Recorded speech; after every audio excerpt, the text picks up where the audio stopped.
Good morning, good evening, good afternoon, everyone. Well, I'm Nathan Garrett coming at you from Zwift Community Live. We are about to get going with the CVR World Cup League Race Zone E for the men and the women. About 3 minutes or so to the start of the race. Got about 170 racers signed up, it looks like, for the race right now. In the women's category, it looks like 28, well, at least in the pens so far. Actually, it does look like there are 214, signed up for the men's race. And I do believe we are pushing over 50 riders right now for the women's. Now, if you would like to interact with the broadcast today, you can do so throughout the broadcast simply by tweeting at ZCommunityLive, or by also commenting over on our Facebook post. And I will be watching as well. Twitch chat. Does look like Rogers is over here. How's it going, Rogers? Good to see you. Has said hello over there. Mike is there as well with a 6-month sub, actually. KRT for the win. This is gonna hurt. Good to see. It looks like Mr. Szymanski is actually in the race as well. Cal MacD, good to see you hanging out over at the broadcast on Twitch. And I'm gonna bring in our man coming from France here, Mr. Bunnyface himself. I think that's actually me, but we've got Quentin LaFay hanging out with us today for our broadcast. 184 racers. Quentin, you were sending me a couple messages with some of the leaders in the race out here today. It looks like Andy Sherritt, Soren Bay, and Klaus. You're going to have to help me with that last name, as you always do. All within the top. Now, this is preseason, though. And but I think they're kind of starting to figure each other out a little bit, Quentin. Yeah, the rankings I sent you were actually the A bracket for the Zone E of the preseason, and so yeah, we got Andy Sherritt, who got ranked first and second last week in the ACAT. Soren Bay was second and third, and Klaas van Oudenaard was 9 and 4th, if I recall right. I'm checking right now. Yeah, that's right, 9th and 4th. So pretty steady group of riders, and they're starting to know each other a little bit better. But one thing you have to take into consideration with these rankings is that each race gives 1,000 points to the first and decrease 2 by 2. So the riders who have done only one of the two races are automatically way further down the list and might not even appear on the first page. And we only see two now that they are going to start right now. It will be suicide we're seeing in here from Majewski. Almas as well from PTZ saying this is going to hurt. And from the get-go, we actually now, in this race, what's interesting is you can take one power-up with you, right? We saw that in the rules that you can go out and grab a power-up, and we're actually seeing the Mr. Kim Little here actually even using the eCrit actually jersey, it looks like, as he's current, I believe, series leader, holding on to that for the European edition. So good to see him hammering away with the eCrit jersey on right now. Jay Armstrong trying to chase him down 1 second here. We've got I Am Batman out of the US of A here, hammering away trying to chase that down as well. Now 2 arrow power-ups blown right away from the front end of this group. Now power-ups are not allowed for the rest of the race. They are removed from the race, but they are definitely able to be used one that you can go out and collect right from the beginning, and then it is over from there. Kind of keeps, Quentin, I think that's kind of cool actually, as it keeps things kind of level as far as the randomness goes from that.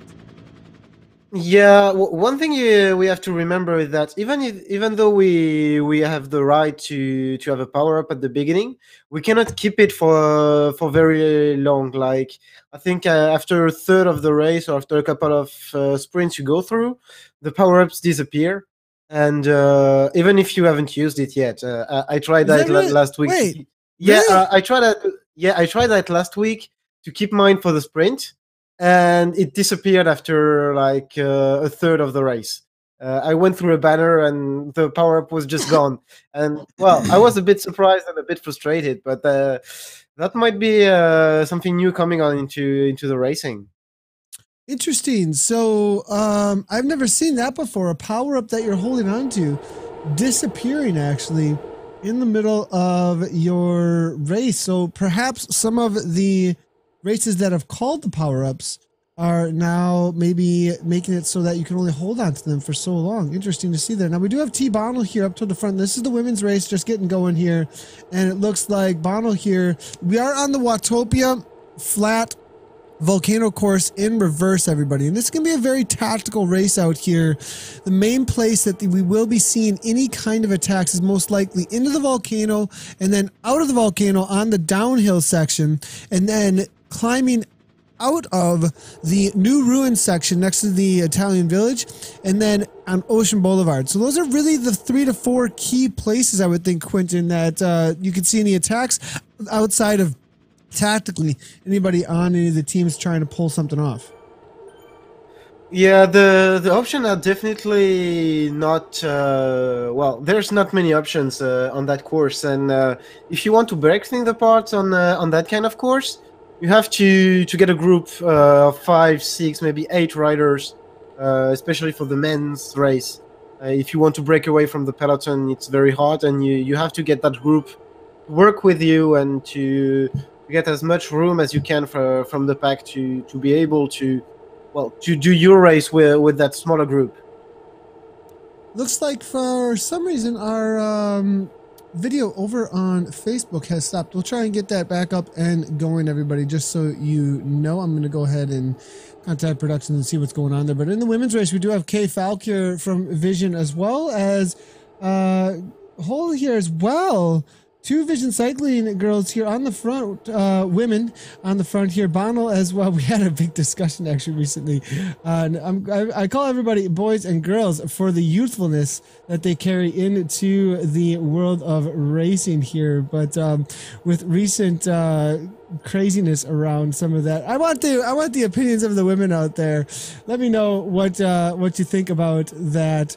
I'd love to hear your thoughts on the PC-ness of that. But love to hear your thoughts on that. B. Mason here right along with Bonnell. We're seeing as well as Konebear from the Vixen team, Engmo as well as Wayland. Ludendorff is here from the KRT team. It looks like a solid group up at the front of this race in this 3rd race in the preseason. Now, some of you might be wondering, what is this preseason, postseason, winter season, seasons? There's all these seasons with CVR. Well, here's an explanation real quick. We've got, starting on December 4th, so now we're into our 3rd week, 4 weeks of a preseason where we figure out rankings, where people stand amongst the racers for the CVR World Cup League. Then the winter season for the CVR World Cup League goes from January 2nd for 8 weeks. The postseason then is 4 weeks from February 26th. So a quick little explanation of those. So preseason, getting everybody used to the point system, to each other, as well as getting their ranking, as well as how the format works. Then once we get into the winter season, it's 2 halves, 4 weeks each. The best 3 races from each of those 4 weeks count towards the points. So it's a 6 total that count, but 3 toward each half. The winner of each zone then, so there's zones that everybody can race in. We're currently covering the E zone right now, which is the largest race of each week for sure. And the winner of each zone then gets an invitation to the CVR World Cup. They're racing every Tuesday. Quentin, how many zones do we got going on for this? I believe we got 8 zones, 8 zones. through H, yeah. 8 through H. So 8 zones total. So then after those 8 invitations go out, we then have a postseason head-to-head tournament where 2nd and 3rd place finishers in the zones fight it out for the final invitation in knockout style series. That's going to be super exciting actually to be watching. The first round of it's going to be super exciting, but then there's the last chance to try and grab those spots. So that's going to be cool as well. So back in with the women, though, as we do see, it looks like they're exiting the volcano now. No serious breaks taking place from the initial split. Looks like Konebear on the back here with 155 beats per minute. Very tactical course. Probably going to see some lower heart rates through some of these sections, Quentin. Yeah, the the women's race is going to be very tactical because, well, Rachel is not here, so they have no one to chase just yet, and it's going to be very hard for the women to get out of the pack as much as for the men, and yeah, it's going to be interesting to see how that plays out.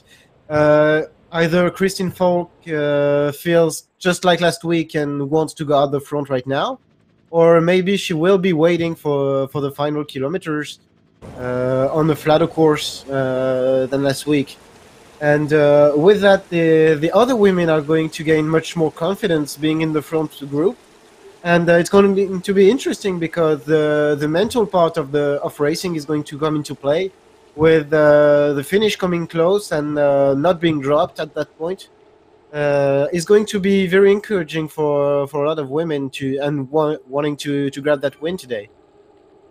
Yeah, I think that's true. Actually, having the likes of Rachel Elliott in the mix can sometimes be maybe just a little bit disheartening going for the win sometimes. She's such a strong rider. It can, I mean, I know what that's like when somebody just like feels like they're just absolutely dominating and you're racing for second place sometimes out there. But we are seeing now in the men's race, this is interesting to see as they head into Ocean Boulevard here. Actually, we're taking a right-hand turn. There's actually some splits taking place fairly early here in the men's race. At least nobody taking it too easy. As soon as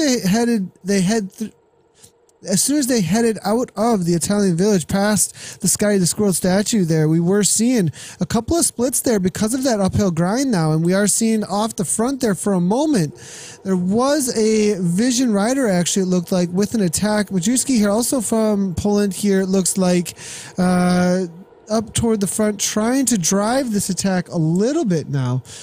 We are seeing a couple of those TFC members now making their way to the front. It looks like here MacD most likely in there with the orange cap on, I believe. We are also seeing BRT here with a Philip in the race as well as Serbuv coming from the BRT. So BRT showing up in force, it looks like here on the day. We are also seeing Innovation, TFC. Who else is in the race out here? BRT is out there. Team Poland is out there. We're also seeing, it looks like, the Ingamba kit here, which is, I believe, there's the kit that they're using from Team Poland. Yep, we are seeing that. Chris Wonos is out there. Schwartz there coming from the USA, riding on attached. Kayland in there from the KRT team. Actually, KRT showing up in force. Looks like Jay Levy is here. Levi, like the jeans. He's been on me that about that for weeks now, and we finally got it. V-Mail there. I don't know, from the KRT Kiss Racing team. Looks like a TKBE rider is in there as well. Who is the TKBE rider is what I'm wondering. As not TKBE, excuse me, the Norwegian team, SK Rai, excuse me, SK Rai is out there as well.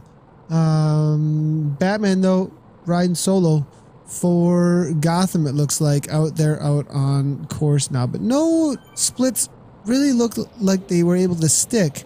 One Love is out there as well with Adam Webb, it looks like. Good to see him out on course now. And 9-10 seconds back, actually, these are actually the riders that did fall off through the ruins by the village there. It is going to be Cole coming out of Canada, as well as Jehu. And then 6 seconds back, we've got a main chase group, it looks like, here being led out by Christoph from the race WBR out of Germany here. S. Hines from Team Experimental also on that. But a smaller group, it looks like here, just it looks like about 7 riders, with one on the back here. King Angus just trying to hang on here for dear life. 186 beats per minute, absolutely demolishing himself in that RCC kit, as you can see, and it looks like able to grab back on. Will be about 8 riders with 3 WBR in there. Might be able to bring back a little bit of time, but they're going to have to throw down, like you're seeing with Jehu, as well as Christoph here at the front end. 4, 5, 6 watts per kilogram. 128 though, might have wattage all day long, maybe at 128 beats per minute with that kind of pace right now. D-Crisp says, what about BCD finals, as it will always be 8 riders in the finals? D-Crisp is asking. And yeah, so that's a great question. We should have a maybe conversation about that and realities around once we start having investment into the riders with prize money and things like that. So I think it's a similar question to like, well, what about prize money for what about prize money, or what about goodies for lower categories that are not professional contract riders? I think that is placed into the same discussion, D-Crisp, I would believe. But that's a great question actually to have there. And I think that most likely, once we start heading into, a lot of... how can we say? So in the world of professional sports, any professional sports, at a certain point, you put that pro marker on there because there's a business side to it, as in money gets involved, right? And so at that point, you are racing for the top tier for anybody to get paid at the professional level. Now, CS Tricks is saying that there are prizes for all categories in CVR, I believe. Now, regardless of that, though, I'm taking this into another conversation, and we'll cover mainly the race here, but I think this is a good point to make and something to really point out up front as far as our expectation around third parties to the world of Zwift and the world of racing in general. I would say when you start getting organization around that,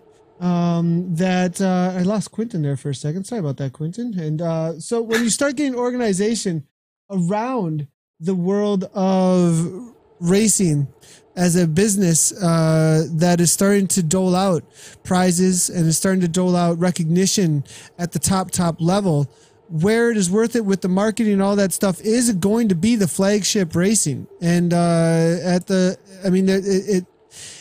only going to be so much investment that can come into that, and where does that go?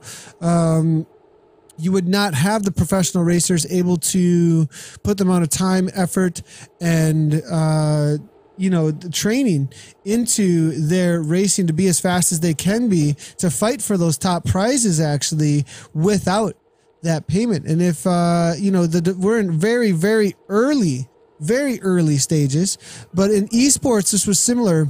10 years ago the prizes were small. 10 years ago it was very small.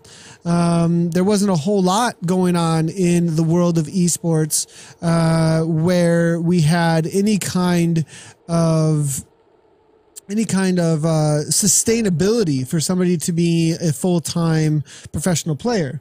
And then over the last 10 years, we've gotten to the point now where we have millionaire, very successful, we'll just say, professional players in the world of esports that's developed its own community of how do you support the best of the best to be able to commit their lives to that, right? And so I think that that's where you start taking the conversation, D-Crisp, when we start saying, well, what's fair for everyone? And I think the fairness starts coming in when you start saying, well, what kind of time and effort is being put in, and where do we put those resources for the time and effort being put in? Showing up for weekend warrior type races in the Cat 5 through Cat 1 to 2 level is great. And even at the Cat 1 to 2 level here locally in the US, you might get some prizes, but it isn't until you hit the professional ranks that you really get any kind of real serious prize money or pro contracts developing. And so this is the early stages, but you start to see the hints of that, I think, D-Crisp, about those things. Now, I think in trying to have equality and be very accessible to everybody, that CVR are going above and beyond in offering something for, offering something for all categories. But that, in my estimation, is an above and beyond service to the community, where it is actually not needed, because there's definitely good reasoning behind only having prizes for top categories that are committing life to be that fast. All right, so back into the racing though, but there's a great question that needs to be addressed here. So Diner here now with the attack here, it looks like from Vision, it looks like MD from the BRT, 6.6 watts per kilogram. Webb is trying to go right along with that as well. 4 seconds though. You know, Quentin, I just went on a soapbox there for a moment, and I definitely want to give you a chance to give your view on that as well. And then we'll get right into the racing. So what do you think there? I mean, should we have this egalitarian, like everybody gets equal? You know what I mean? Like, you know, all the boats should like rise together with the water equally amongst all the categories? Or does it make sense to have some sort of a tiering around the prizes there, like in real life we see? Well, just like you said, I think the prizes. Well, to me, it's kind of obvious to keep that for the best riders. I mean, it's like in every race, the top riders get the prizes, and they fight for it. They work for it. Even outside of the race, they do what it takes to get it.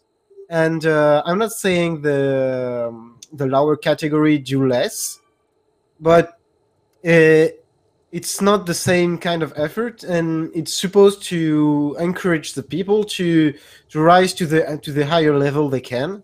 And that's the way any kind of business or sport or any kind of competition is built. And I don't see any argument based on which Zwift racing should be any different from that.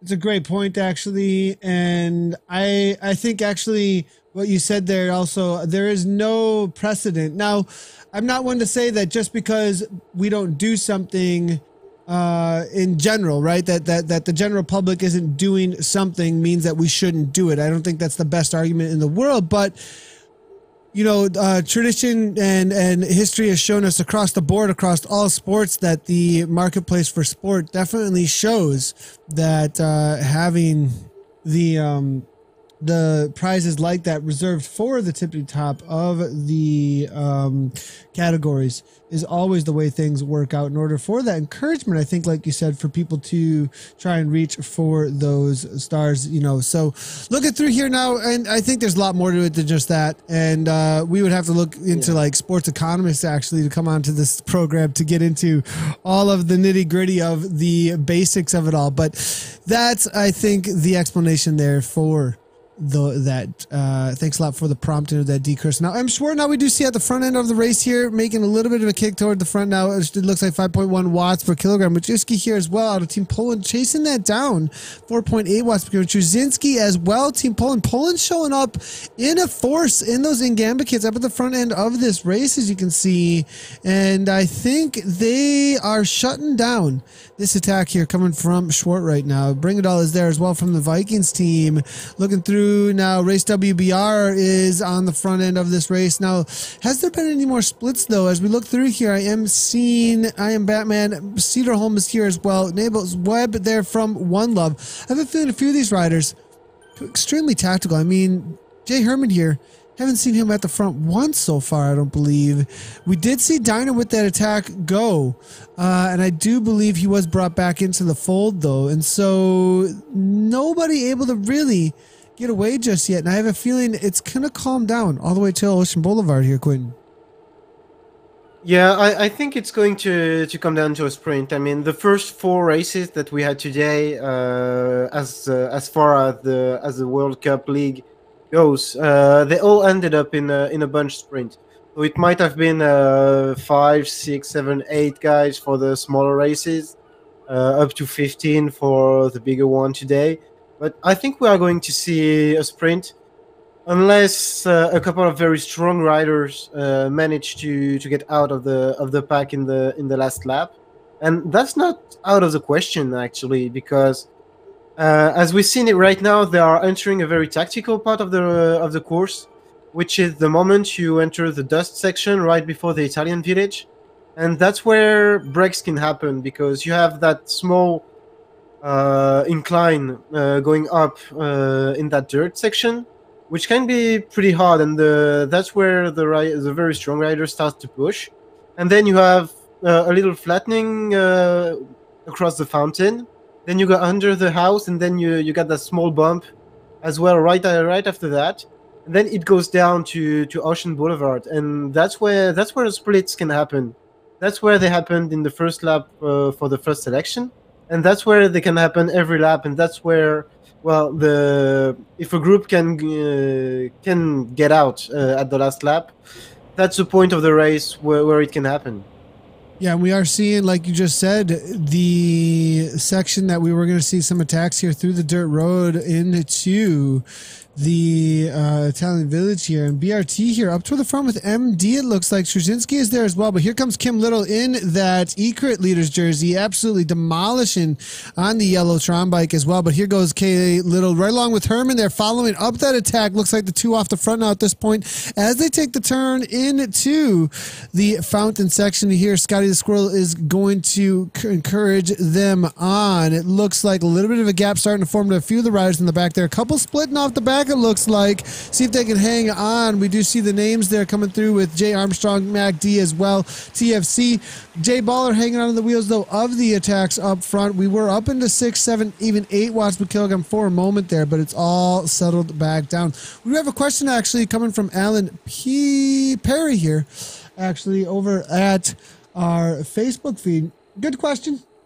And Alan Perry is asking, what keeps people from cheating the sensors? It's actually a really great question. And we do have some, the race organizers. So these are community organized events. That is something that we need to say for sure continually, especially for those who are newer to the world of racing out on Zwift. And if you've been around the community for a while, you know a lot of the answers to these questions. In beta up front, we had these questions right from the get-go. As soon as the community started organizing races in September of, I believe it was 2015, actually, I believe, is the first races that we really started broadcasting. The first race that really started were in that summer, actually. And so up front, we had those questions going on. There was no verification really happening. Over time, the community started developing protocols at the front end of the races, actually, to get verification around riders that were winning over and over and over again. And because of that, the riders started policing themselves. A lot of the familiar faces, these names that I see on the right-hand side of the race right here, are definitely names that we recognize time and time again. Some of the ones that we've recognized that have needed a little bit of recalibration, maybe actually after they were approached about what's going on with their setup. There's actually been riders that we no longer see in this pack, actually, because they've said, I'm gone, I'm out of here because you guys were asking too many questions. And we're like, okay, well, if you can't answer the questions, maybe there's something going on there. And so after being relegated or DQ'd by the community organizer enough times because their numbers were just insane, they've essentially stopped racing or stopped showing up to the races. And so the community polices itself at this, I think, for the foreseeable future as well, but at this point, and it does a fairly good job of weeding out the issues. There's also the teams as well that are within Zwift that police themselves as well. And so the team structure, the community structure, the camaraderie, the people holding each other accountable is what definitely helps out with that. If you are competing with for a live event as well, we have had situations where people have performed at a certain level, gained a spot at a live event, showed up and didn't perform at the level that they were showing. And so I would highly suggest, if you are looking at showing up at a live event, I've heard it from CVR themselves. Well, we're going to let it show for what it is. And that's part of this, actually, a little bit, that, look, they showed up, this is what happened. They don't make a public shaming of it or anything, but at the same time, here's what obviously took place. And so at that point, a lot of times the people start policing themselves as well, because the peak power numbers, when you show up and they aren't there, can be a complete public embarrassment, and you might not be hanging out amongst the community in Zwift as much anymore if that ends up happening. So definitely there are definitely some now hard and fast. The reality is LAN events are the only way that you can really get hard and fast for sure verification at this point. Maybe in community chat we can have, we'll run a couple of community chats and get some more discussion around that, because I hear time and again one of the things that people do say is, well, it can never be fixed. And I think that's not true. I think there's just not the focus at this point on that. And maybe the organization, as well as the investment in tech that would have to be networked around the world to all the racers, as well as the local organization that would have to take place around verification. But I think it may be coming down the road. Quentin, any thoughts on that with the sensors? Alan Perry was asking. It sounds like we have a couple of new viewers to the world. This is an age-old question around the world of racing out on Zwift. It's been going on forever, and I feel like we've gotten to a place where we've really been able to weed out some of the garden. We still have a few, here and there, things that we got to spray with the weed killer, but I think that we're getting at some of the roots there a little bit. Yeah, it's definitely one of the problems the community has had to deal with, but the race organizer did a very great job dealing with that kind of problem, and doing it in a way that the community doesn't feel too offended by it. And there's still some riders that come out and put out some big numbers and wonder why they are asked so many questions. But you will always find elements to say the opposite of what everyone else is saying, and that's going to be true in any sport, in every esport, and in any domain of whatever they can think of. But that's one of the main problems. That's not the only one, and I'm not sure right now that's the most concerning. I'm not going to get too much into detail about that, but I don't think that overreading numbers is the main concern of the community right now. But as far as it goes, and especially now that there's prize money on the line, it's going to become more and more controlled by the race organizers, by the live events, and by the fact that the community is, however toxic it can be, it controls itself by, more or less by public shaming. That's the way the community controls itself. This is true. There's no other way to put it. That's the only way you put it. Quentin, real quick sometimes here. It's hard.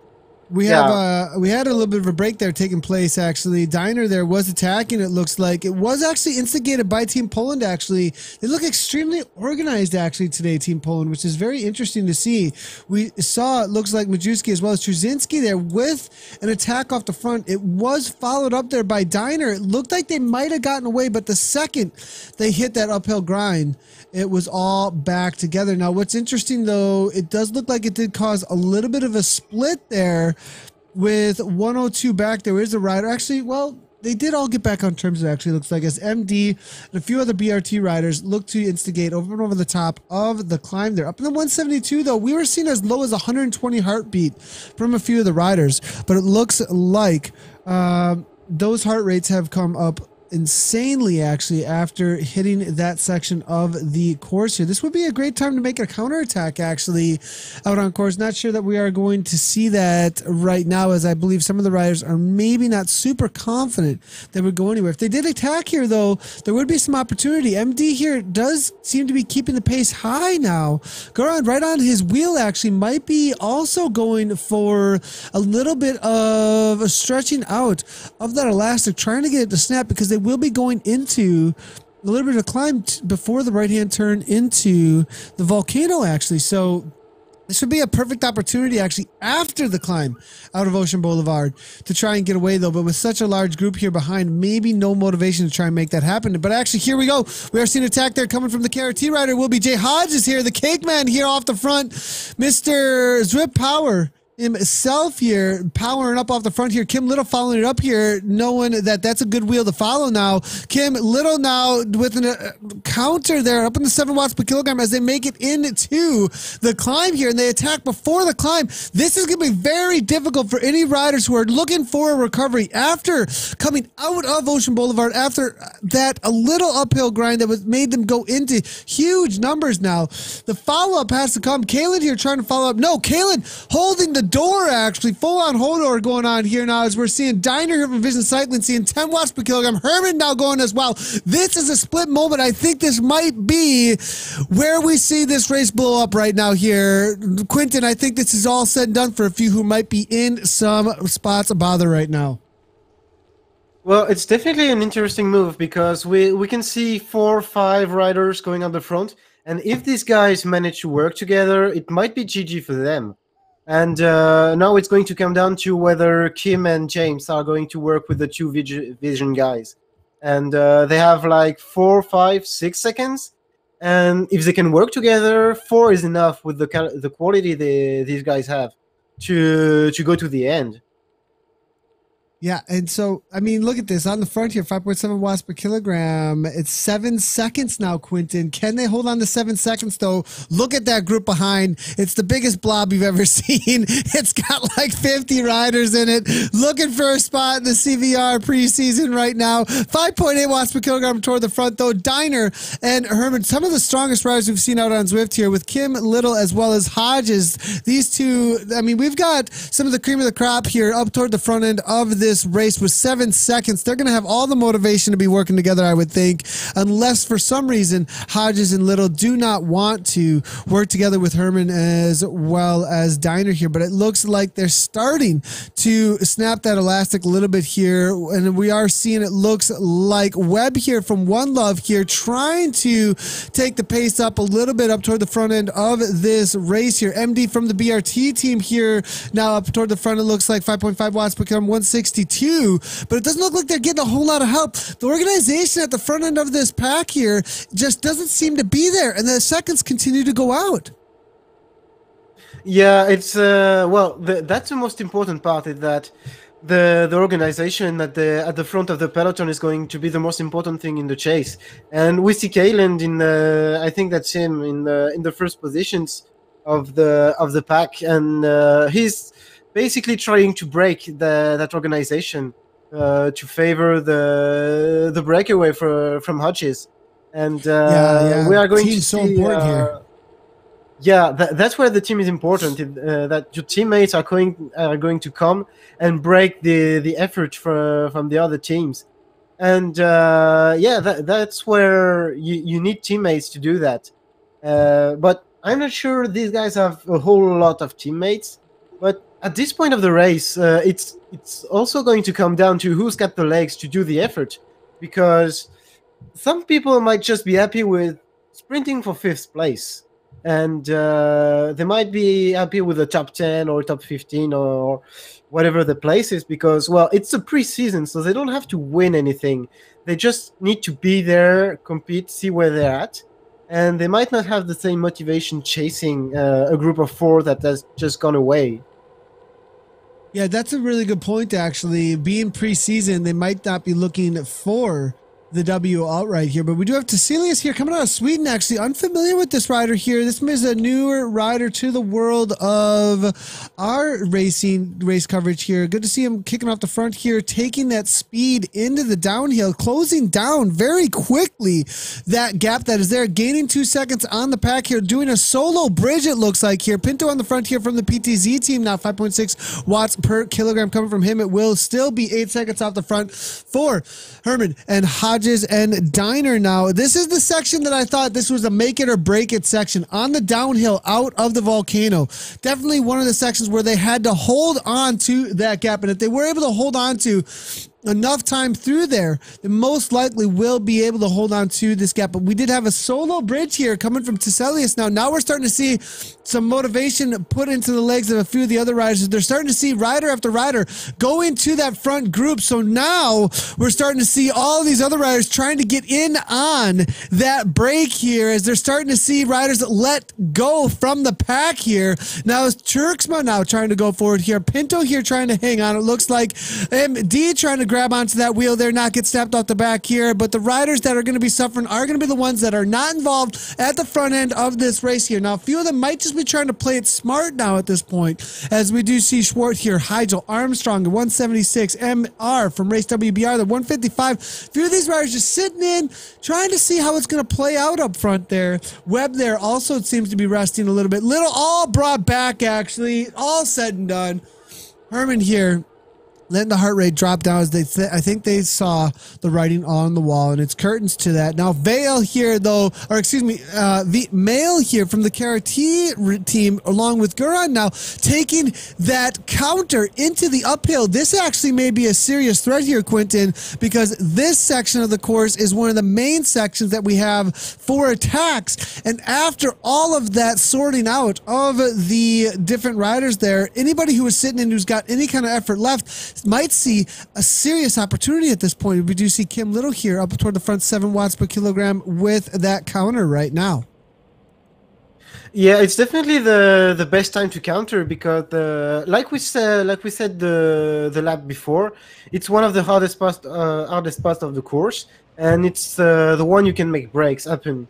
And if you get any kind of energy left from the very fast pace that was held right before then, out of the volcano, you can make some breaks happen here. And yeah, it's well, I'm not sure the riders sitting in have any kind of energy left, because when at that point of the race you're sitting in, you're just hanging on, and you might not think about just sitting in. You're just thinking of keeping the wheel of the guy before you, and that's it. And if you get any kind of energy left when the pack starts to slow down, you just want to recover and maybe not go for a counter. So the guys who are in front are going to counter themselves, and the guys at the back are going to try to keep following the group and use the draft. That's so important in that kind of race.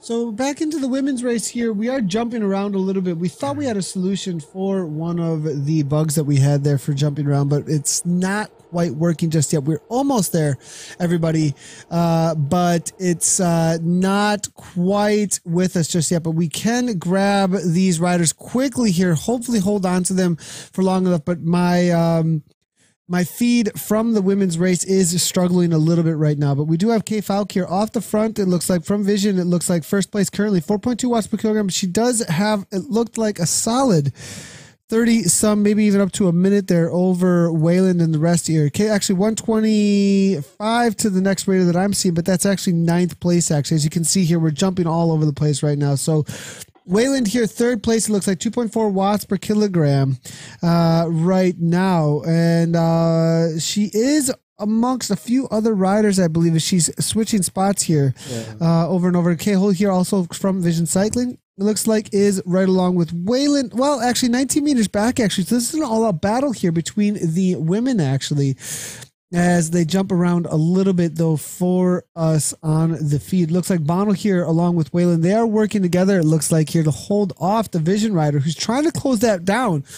Looks like she may be able to do so. Your 2.9 watts per kilogram coming from her. She's going to have to close it down right now. It is a race of meters. Looks like it is going to happen. So that is your top 4 right now. With Falk off the front now, looks like Hole here now from Vision, though, is just going to sit on the wheel, though, not make the chase here. 102 up here. She's got a teammate off the front, so she can just use these riders, sit in, and make them do the work on the day here. Beaumont here from Fearless, though, with a large group of riders. It looks like Kona Bear's in there as well from Vixen. 3 PTZ riders in there as well, as we are seeing. It looks like Veer here as well as Ingsley and Ingmo, all from that PTZ team. KRT there as well. Ludendorff here hammering away out of Germany, it looks like. So 1, 2, 3, 4, 5, 6, 7, 8 riders, I believe, in this group right here. Veer here now toward the front. Looks like 3.6, 152. And Kona Bear here, 3.3 watts per kilogram toward the front. Maybe one of the favorites amongst this chase here. They're going to be super motivated, though, I think, to bring back those 3 out the front right now, as that's some solid points there to bring back into this group, Quentin.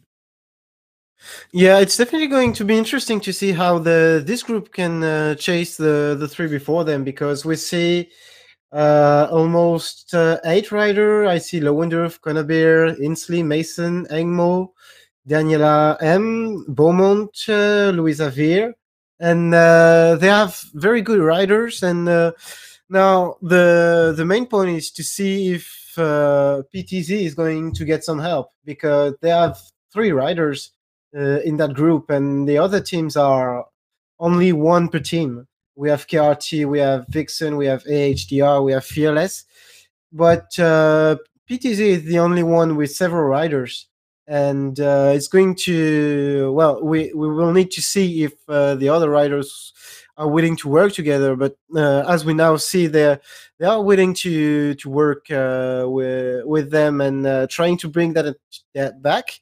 But I'm seeing 45 seconds up to the chase. I think that's it.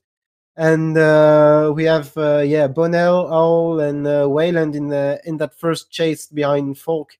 And it's going to be hard to bring back 40 seconds in a flat course. Yeah, I think also there is there's no love lost on the team front, actually, at the front end of this race as well here with this group, because this group does not have any representation up front at all. Actually, it's 2 Vision riders and 2, I believe, unattached riders actually in the front 4 there. So these riders will definitely have all the motivation in the world here to try and bring this back, unless there's some worry that PTZ has so much representation that they'll outnumber everybody else out on course here. But I have a feeling perhaps these girls are going to be working together fairly well to bring that back. And with Vision off the front there and 1 rider sitting in, it's really 2v this pack at this point that are going to have to try and hold off, or try and bring back that time. Now, they still have a lap and a half to go to bring that back. There's a lot of time left to do so. I think this is going to be a little bit over an hour race, actually. It is a 48-kilometer race, almost 50 kilometers today. So a longer race today. So a little bit of risk of the group up front there. Maybe see some sort of a road race situation where this group could start ramping it up toward the end there and get into a TT type situation, team time trial type situation, and really bring back some of that time that was gained, as there was a little bit of a risk there taken from some of the riders actually that are in this in that front group there to go off that early and try and hold on to this gap actually, Quentin. I think perhaps we may see now Bono here, we are seeing here 2.2 watts per kilogram. Where are they traveling at? 25 on the flat here, Anglo 24. So they are actually traveling faster, as Wayland's got a solid 3.4 watts per kilogram. So maybe just some stronger riders up front here if they are able to continue to go away. Yeah, the paces are very similar between the 2 groups, and I mean, there are still 3 in that first chase. So it's enough riders to keep the dynamic of the group going, especially in the flat section. But now, Final 8 watts There per you go. kilogram, up and out of the saddle, demolishing it there for a moment here. Waylon here trying to go along with it though, and now we are seeing Hull here unable to hang on to that wheel. And I have a feeling perhaps they just saw the Vision Rider sitting on. We're like, that's enough of that. We know we're not going to get any help from this rider here. Let's see if we can shed them and maybe catch up to Falk here. Wayland here still kicking into that 4 watts, become 186 beats per minute right now. As you can see here, there's one other rider nearby here. We've lost her for just a moment, but 3.7, 4.5 watts per kilogram into the climb here. Not sure the K-Hold's going to be able to bring this back here now. 175, 176 beats per minute, though. And it is going to have to be consistency is going to have to be key in order to bring back that attack, as it was absolutely into the orange there, as Bono here continues to go with Wayland now. Now, will they be able to have the consistency to hold on to it, though, as it looks like K-Hold might be able to be consistent enough to bring this back. Actually, 3.3 here. She's starting to fade, and now she's going to have to start thinking about the riders who are trying to chase her down. And they're going to taste the blood in the water at this point here. 4 watts per kilogram, 5 watts per kilogram. I have a feeling she might be brought back, actually, from this chase here, Quentin. Yeah, it's going to be well, it's going to be a win it or lose it situation for Kirsty, because she is a couple of seconds behind the 2 riders that definitely don't want her back, and right behind her she has 8 riders that definitely want her back. So that's right. It's going to be up to her if she feels like, well, basically going for that last lap and a half alone against these 8 riders and the 2 in front of her. And how she feels managing this TT effort. But yeah, it's definitely her call to see how she wants to play that one. Yeah, so 25 seconds here, 26 seconds here. She's still got a good gap here. She may be able to hold on to this, but this is for 4th place. Now, 16 seconds was opened up by Bono and Wayland with that crazy attack that did just take place there. So solid effort there coming from those 2 riders. Now, speaking of last laps here, though, we're back into the race with the men here, and the last lap has started now fast and furious here. Diner attacked immediately as soon as they hit the lap banner there. Hodges is going right along with him. We are seeing K Little here, as long as Herman now making the attacks here, as we have 6.6 watts per kilogram. Ride-ons flying everywhere, actually. Just, I don't know what that was all. Well, suddenly, like, ride-ons just fell out of the sky there, going into the last lap here. Diner here, 7.2 watts per kilogram now. K Little here as well, 163 beats per minute. Tassilius here now looks like able to follow that up. Turksma, Vanderbrent there now. Turksma now. Sherrod here, current series leader in the in this zone, actually, for the men right now. Up toward the front here is 171 beats per minute, looking super strong here, actually, as you do see him in that La Bicicleta kit, actually, on that Canyon. Is that a newer kit into the game, actually? I haven't seen now, can you correct me? I say Bicicleta, but I believe it's Bicicleta. Is that right? Yeah, it might be something like that, but it's definitely a newer kit, as I don't recall seeing that kind of turquoise color anywhere. And well, it's definitely a nice looking kit, very flashy, and yeah, it's good to see it on course. Well, kind of for the first time today. Yeah, so we are seeing here now, for some reason, we keep on losing our feed over at Facebook. Sorry about that, you guys. So we are live, it looks like, and I was trying to get the feed up for our social media integration. I just turned it back on, you guys. For some reason, it was not coming on through. So I will get your questions and comments coming back in just a moment. It's telling me unsupported, log back in, all this different kind of stuff is happening. So we'll get right back into the integrations there, as I am seeing a ton of comments actually coming through that are really great comments around some of the soapboxing we were doing there for a little bit. So we'll go ahead and bring your questions and comments right back into the broadcast here live here. Thanks a lot, Johnny. Appreciate that. Falk is the girl Siri beats regularly in real life up in Norway. Richard Law is letting us know. Thanks a lot, Richard, for the comment there. Come on, Poland, coming from Celebasia. Thanks a lot for tuning in. And we are seeing Debsky saying disconnect for me. May good luck, Team RPL. Don't let go, Debsky. Thanks a lot for jumping in. And Gavin Richards saying, could verification not be done at local Zwift approved shots? Exactly. Actually, that was part of the networking that I was actually thinking about chatting about. I just didn't want the soapbox to be going on for too long and getting too into the topic here during the race. We definitely want to focus on the race here, but that is, I think, where we could head down the road with some of the higher end races that start getting into verifications, prizes, different maybe kinds of little hardware add-ons that we might have to have with verification that those hardware add-ons are in your system, that make sure that there's nothing extra being added as well as verification locally with licensing that does take place at local bike shops. Local bike shops want more people in their shops, and the virtual world isn't exactly helping them with that at this moment with online sales. Well, this virtual world might actually be able to help them with that, with getting people in these shops. Absolutely amazing ideas there that are opening up with the community, and I think that there are local ways that we could get things starting to verify riders actually, where they don't feel so alone in it all as well.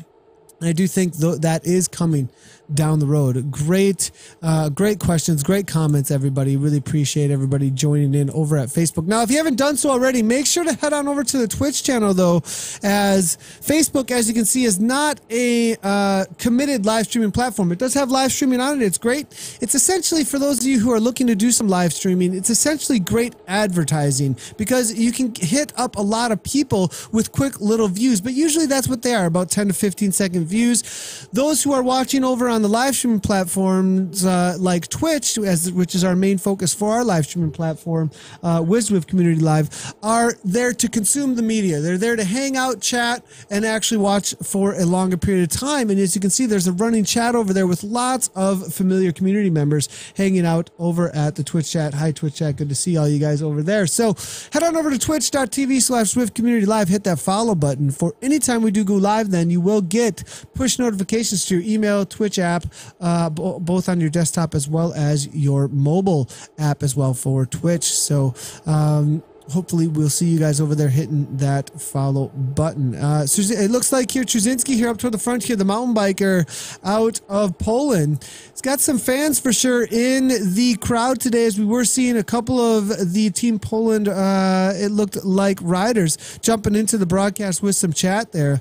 and encouraging them on. But now we do see MD here up toward the front. BRT now making themselves known with Franken, excuse me, now into this last half of the lap. 7.6 watts per kilogram, really the first one to jump into the uphill grind right now onto the dirt section. MD as well, 6.4 watts per kilogram, but now we're seeing, it looks like Diner here with the counter into the orange numbers. 9 watts per kilogram right now, 31 miles per hour on the uphill. Now Franken there, 8.2 watts per kilogram. Now we're seeing, it looks like Jerkset now as well now out of Norway. There's a new name to the world of Zwift racing for us actually. We'll see if he can hold on to this pace at the front end of the race, being set by Diner though. It is still Diner now, still kicking 8 watts per kilogram. Now with the counter will be Guran as well. And then Cedarholm out of, it looks like, where's Cedarholm from?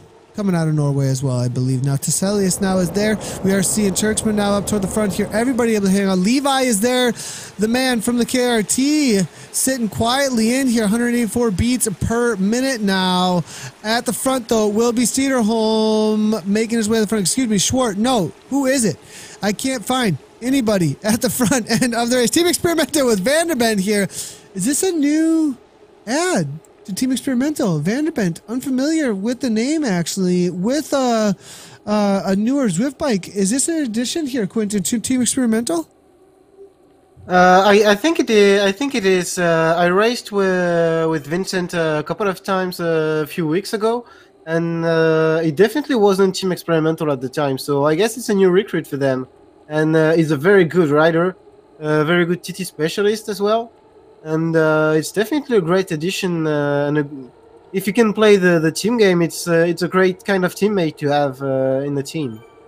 Yeah, with the TT effort out there, I mean, they've got some strong sprinters. They've got some very tactical climbers out there, but maybe able to be a workhorse out there for the likes of some of the top tier, maybe even show himself to be some top tier there at the end of the races. We'll have to see if he can take the win out here today, as this is his team's race here with the CVR. Team Experimental is sponsored by Cyclogen, so we'll see if they can take the W out here today. Here, Schwart now up toward the front, 3.8 watts per kilogram. Now we are seeing Teselius there now still. The entire pack now starting to calm down as they hit this flat section of the course. But no, Poland not letting it calm down here as we got Trzynski with another attack, 156 beats per minute, up at the 400 watts, trying to keep that pace high enough to snap the elastic now. Not looking for a sprint finish with a large pack here, trying to break things apart. They got enough team members in there to keep on burning these matches now, and still holding the door here. Majewski here now, 5.4 watts per minute. Maybe not holding the door, just starting to try and hold on to that wheel.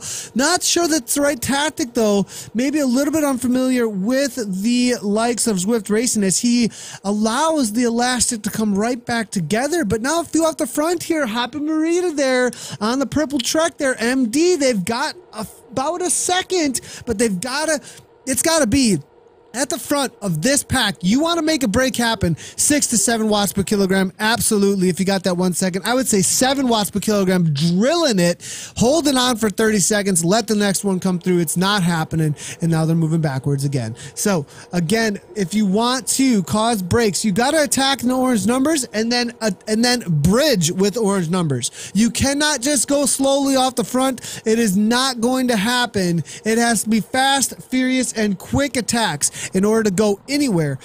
Just like in real life, if you slowly just keep a high pace on the front end of the group, the other riders are just going to grab on that wheel, sit in, and cause the train of riders to hold on to that band. You have to snap it like crazy fast in order to get away out on course.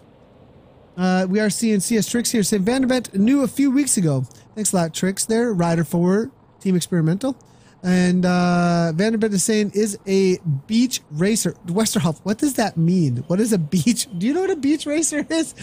Wales? I don't know. What's going on here, Quentin? That might be a new kind of racing, but I guess in the Netherlands where they have a lot of, I guess, beaches and seas and windmills and stuff, beach racing might be a thing.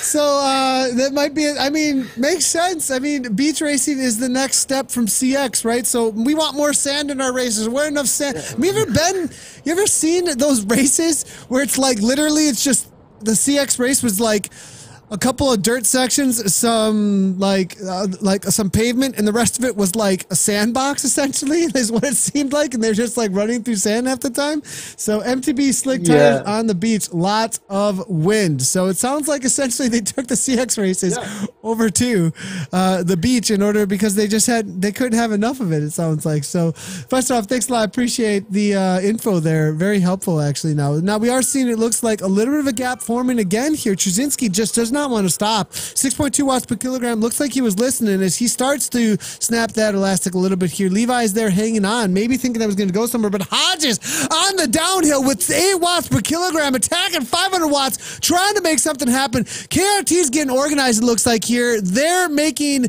the attacks here in a concise way, very decisive way right here. Go around now, 6 watts per kilogram on the front, trying to bring it back slowly, it looks like here, with that grind on the front being the workhorse here, it looks like, for Vision. Majewski here now sitting in for Team Poland, waiting for the counter, but Herman sees that Hodges has gone.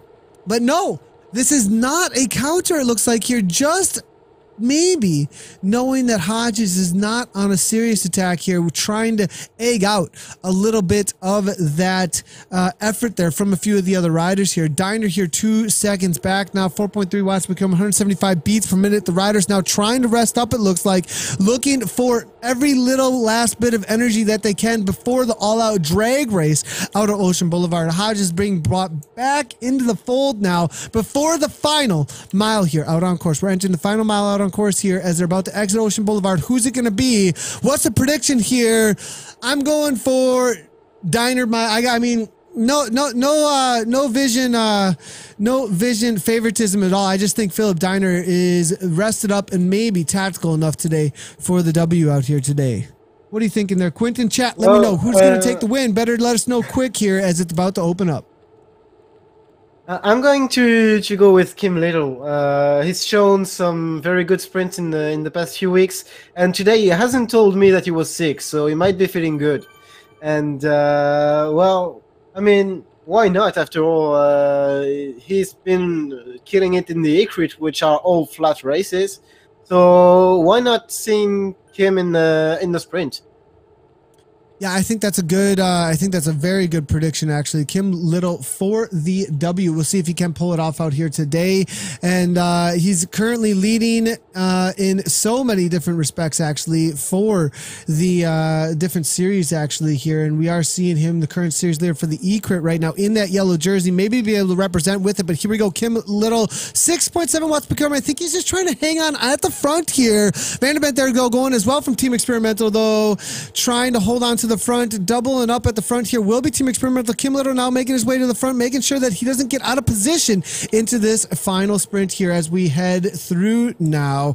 There is Pinto toward the front, 3.4 watts per kilogram. Nobody going early, as we can see. Garan now, 5.1 watts per kilogram, 178 beats per minute right now. Kim Little now, 5.6 here, making sure he's at the front, looking for the wheels as they come by. Now, Diner, as you can see, 7 watts per kilogram, opening up very early. 186, 10 watts per kilogram. He's trying to go from the corner. He is looking for the win, but Kim Little's got 12 watts per kilogram to give now as they are opening this up from a K to go, boys and girls. This is one of the earliest sprints I've ever seen into the corner, but the riders that are sitting in, we've got all the big names at the front, but I have a feeling some of the riders that are sitting in are going to get the advantage from this now. Up at the front now, Goran now, Levi now going. It is going to be Jonathan Levy with, it looks like 12 watts per kilogram on the front. Herman sitting in, but will he be able to come around Jonathan Levi now, as we are seeing it 12 watts per kilogram all day long,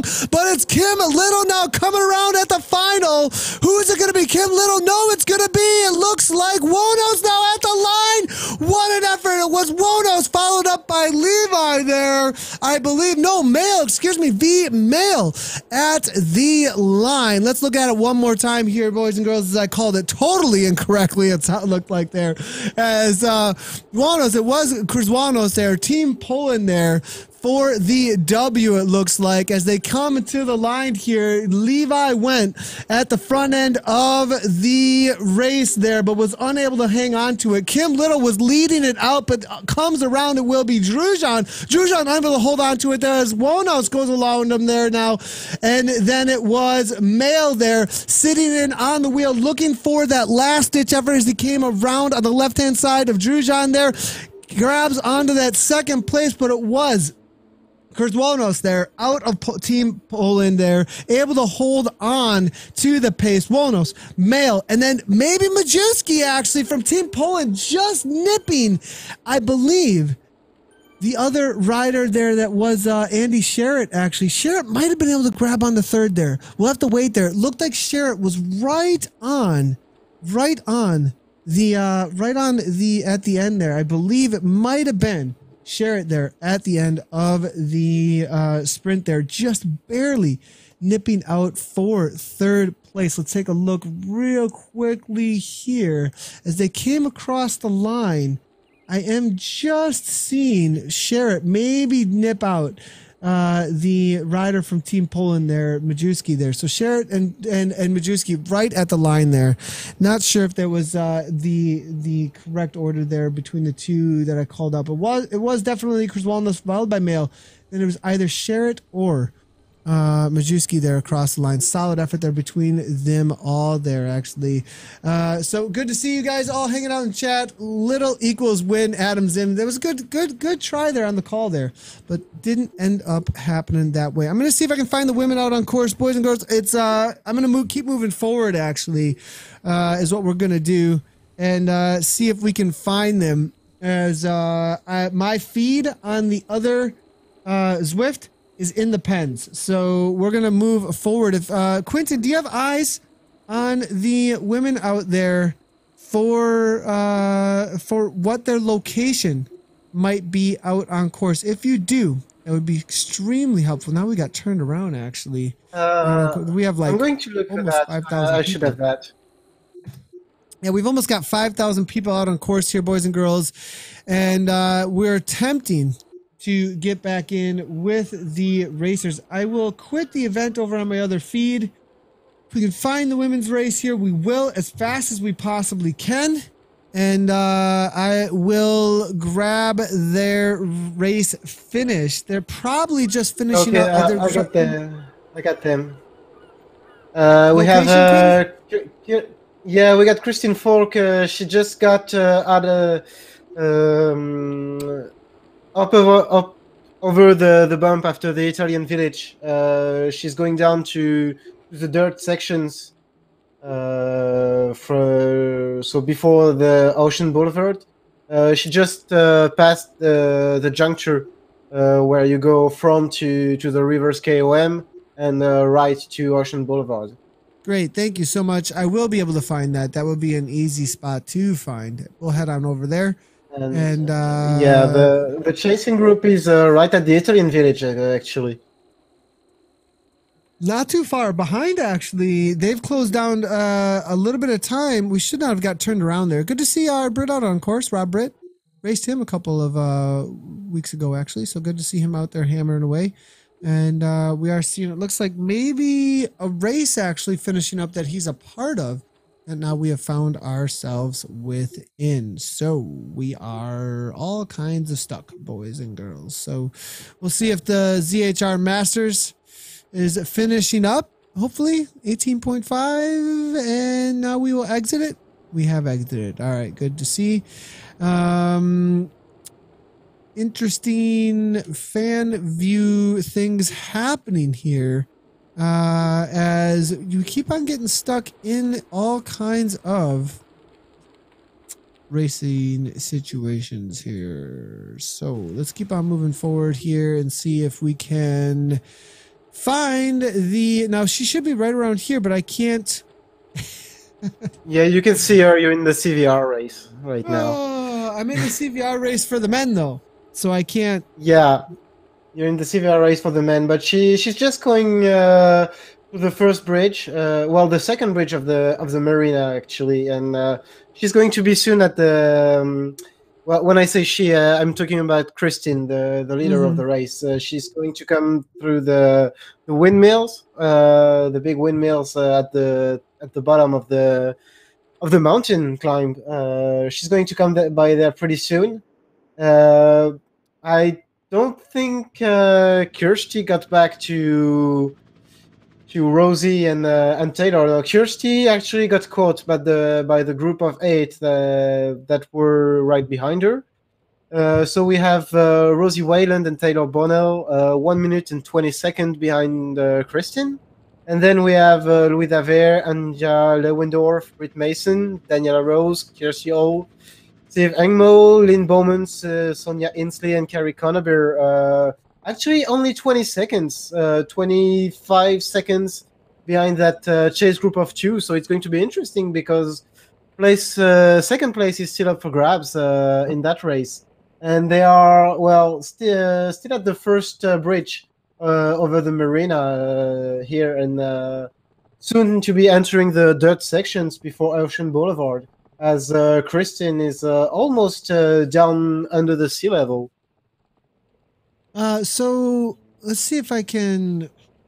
I'm trying to get out of. So what we're gonna do, boys and girls, is we are going to go to a quick little. I don't know if we want to do a break here, but what we'll do is we'll do a login. So we'll just do a quick little login with my feed here, as I do follow some of those riders here. So I'll just go to Volcano Scene, go back to me. I'm going to quit the event, and then I'm going to do a quick little login here. That's the easiest way to do it. Lindsay's account does not follow any of those riders. So, but I do follow those riders. So I'll hang out here with you, get on a soapbox, and maybe chat a little bit about how we really do need some upgraded fan view awesomeness in order to do a lot of these events. We have some amazing community organizations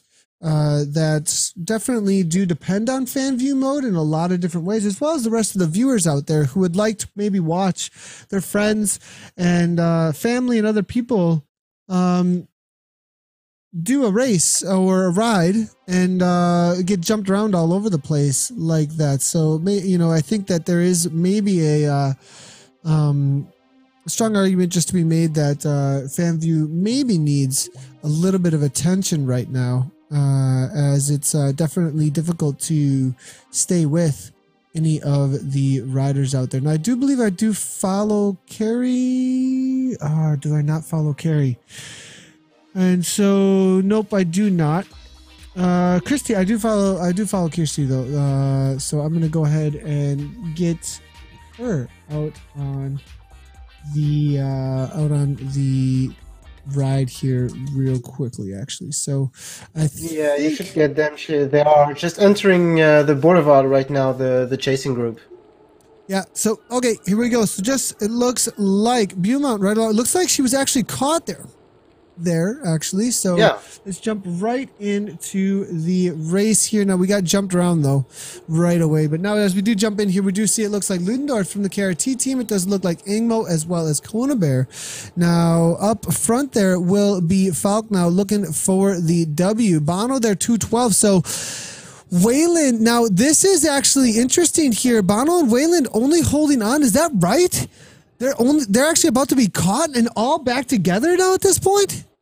What a race here! Yeah, actually.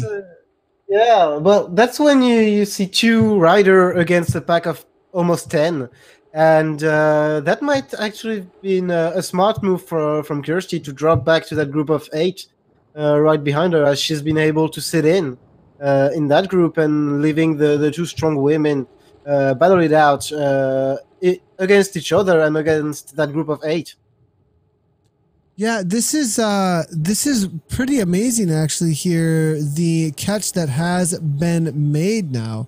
Was not expecting that whatsoever actually. What an amazing effort there coming from the group that was making that chase there. So Bono here right along with Beaumont, it looks like Wayland all back together, only first place off the front now at this point. So PTZ killing it here, as you can see. Now is that maybe a mistake on our end? Did the PTZ rider Elvire get into the race with the TT bike? Are they not called from these races? Like you can race them if you wanted to. Is that correct?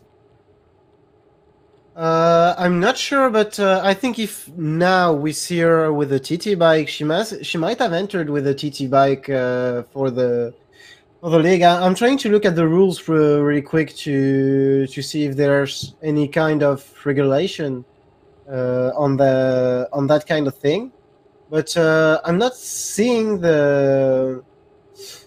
anything. Oh, there it is.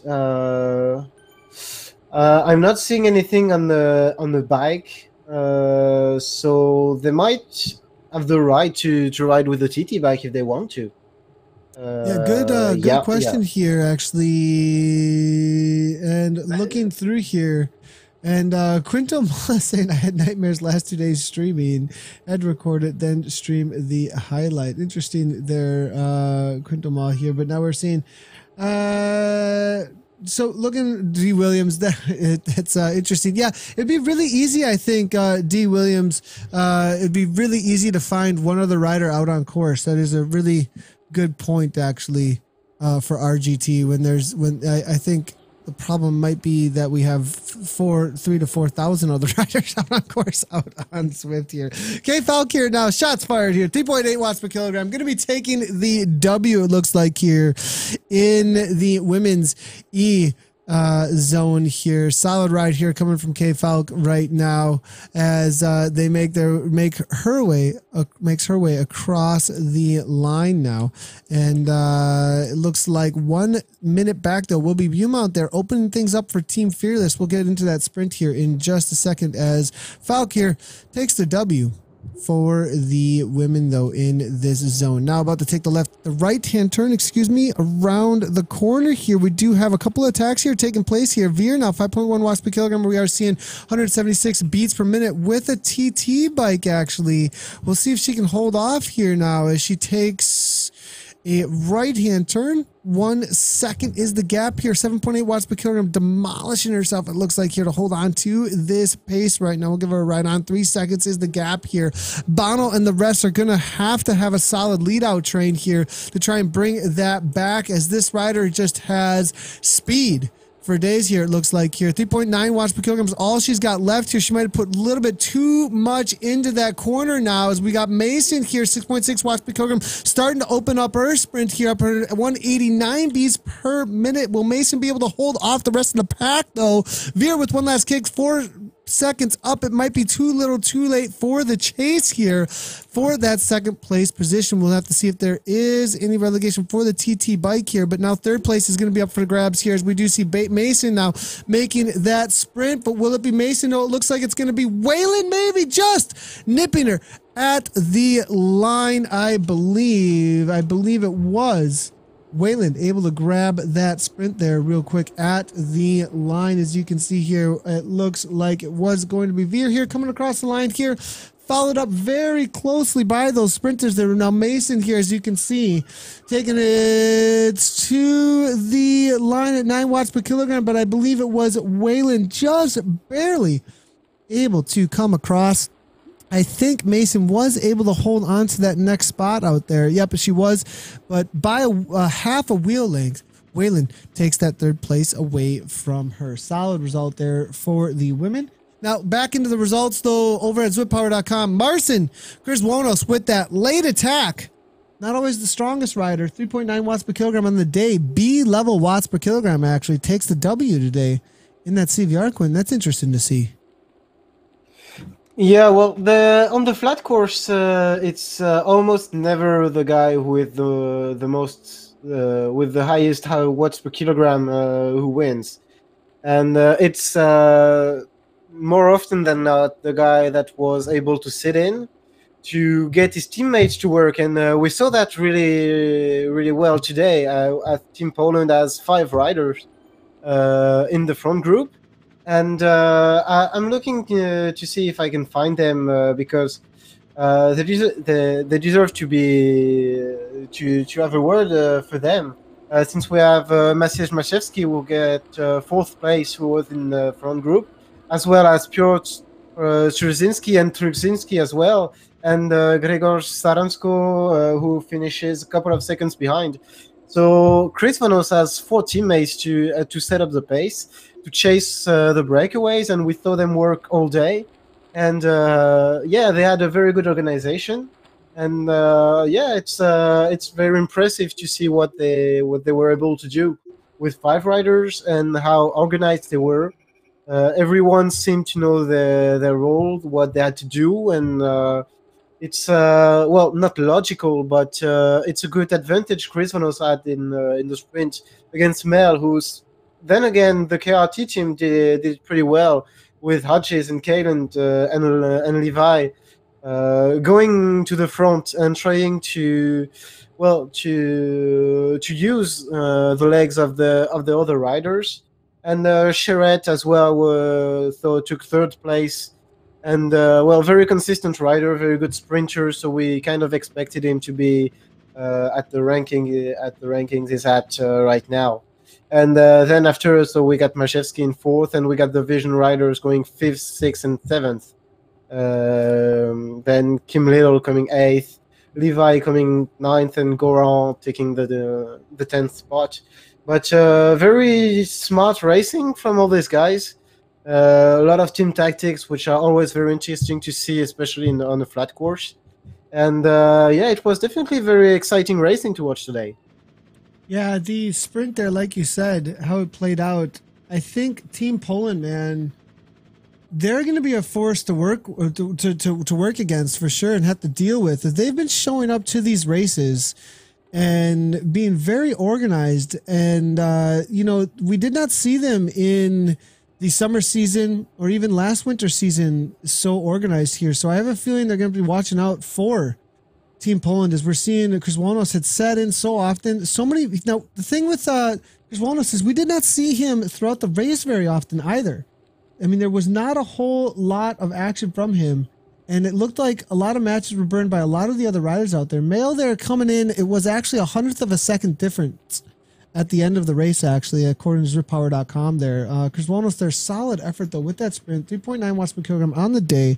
A lot less than the rest of the riders out there, actually, today. So, now, for the results there, we also saw, it looks like Vinar Mail coming across the line for the KRT team. Andy Sherritt there, the current leader, actually. He did nip at the line Majewski, actually, as we did see in that replay. We were asking whether or not he was able to grab it. It was only 3/100ths of a second, actually, was the difference in that sprint, actually. So everyone was very close there. Another rider there, Jonas Herman, followed up by Johannes Herman, followed up by Philip Diner, actually, for that top 6 there. And all of them just separated by 100ths of a seconds, actually. Now, 4.9 watts per kilogram was put up by Diner, probably the rider who was most aggressive on the day, but didn't take the W out there today with that 3.9 only from Chris Walnos, as it was a sprint finish there. And they did go super early, though, Quentin, very early, trying to get away from maybe some of those riders that had rested up so much they're pure sprinters, Quentin. Yeah, well, it's very specific to Philip to go that far from the line, because he's much more of a almost a TT specialist more than a sprinter. Maybe tending to be more of a puncher. Well, 2, 3, 4, 5 minutes effort rather than a 15-second give it all you've got kind of guy. But he knew that he had Johannes with him, and he saw him right in his wheel at the moment he was at the 1 kilometer mark, and he saw as well that Mathieu Drujon was here as well. And Mathieu is a well-known sprinter, as he's been in the World Tour ranks a couple of years ago. So all of these elements led Philip to launch that sprint very, very far from the line, and to encourage his teammate to get the right wheel, and to allow them to sit in for as long as they could. And Mathieu didn't miss the win by far, but he was in front a little bit too early. Like, well, it happened to a lot of riders that we saw last week and the weeks before that. And it's all about timing, and it's just a matter of a second. At one moment you are on the front and you don't want to be there, but you are 500 or 200 meters from the line, and you have no choice but to give it all, and you just know the guy behind you is going to use the draft and go past you. But it's definitely a very interesting sprint that the river's flat, because you have that small uphill coming out of the Ocean Boulevard, which requires as already a big effort to get positioned right, and then you have the left-hander at 800 meters, and then it's almost downhill to the finish line. So it's pure wattage. And it's a very tactical and very physical as well. One of the most physical sprints you can get on Zwift. So yeah, the attack there into the climb there is always going to be, you know, a question in your head about how far can you go, and having to go with it. But at the same time, all you need is enough kick to follow a wheel, really, at that point. And if you're a good sprinter, you can hang on throughout the rest of that section there. Now, but you have to be able to trust the wheels in front of you. And so, looking through here, let's see what's going on for the women's race then for the results. It was a minute 8 there with Kristen Falk there taking the W with a solid 4.0 watts per kilogram there. Louisa, it looks like Veer there taking second place for PTZ. Then it will be Rosie Wayland with that sprint, followed by Britt Mason And then Daniela M there in 5th place, actually. Solid result there for the top 5 for the women. Steve Egmo, Taylor Bernal, then it will be Lynn Beaumont, and then Sonia Inslee. Kirsty Hull, actually, who was sitting in 3rd place for a lot of that race, actually. Actually ended up getting caught out on course because that chase group, like we said, actually, with Waylon and I believe Bernal, actually, who were off the front. Bono, those two were off the front for a while, and it was maybe a little much burnt there early on to try and stay away. And really like a road race out there today, Quentin. Acted a lot like a road race.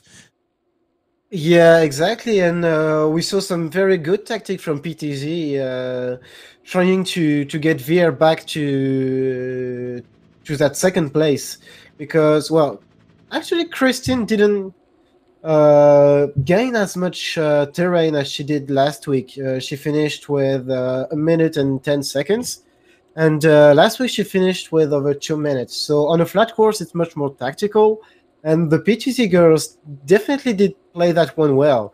And getting that 2nd place in the sprint is very good for them, as they did some great tactics, chasing Wayland and Bonnell, who went out pretty early in the race.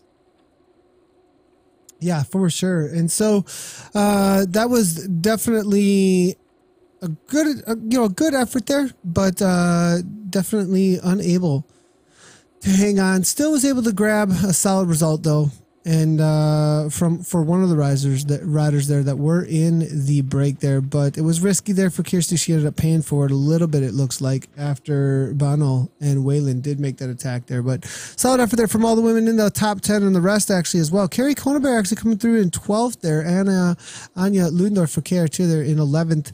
Solid result for them as well. Again, the men's race, we had Marcin Krzyzwolnos followed by Vito Mill and Andy Sharp in the top 3. Kim Little taking 9th out today. Your prediction there, as well as mine, not taking those top spots, maybe saving up. Well, we're taking a break from the E-Crit this week, actually. So perhaps a couple of new names here making the way to the front end of the racing out here today, Quinter. Or maybe it's a flatter tactical course. Maybe just more of the pure sprinters, not the strongmen, making their way to the front today.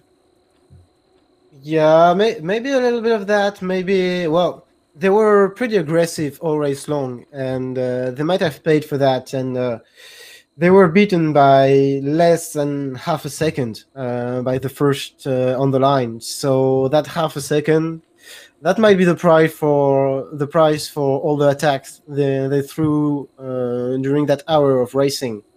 And yeah, I mean, the top 10 spot in that kind of sprint is always very good to get, because I'm seeing almost 30 riders in the peloton, and being in that top 10 means that you were able to be in the front coming out of the Ocean Boulevard. So you had to be strong at that moment still, and able to follow the attacks that are going through the last kilometers, and still be able to be in these top positions in the final 500 meters. And that requires a lot of power still. And after all the attacks these guys are thrown all race long, it's still very impressive to find them in this kind of position.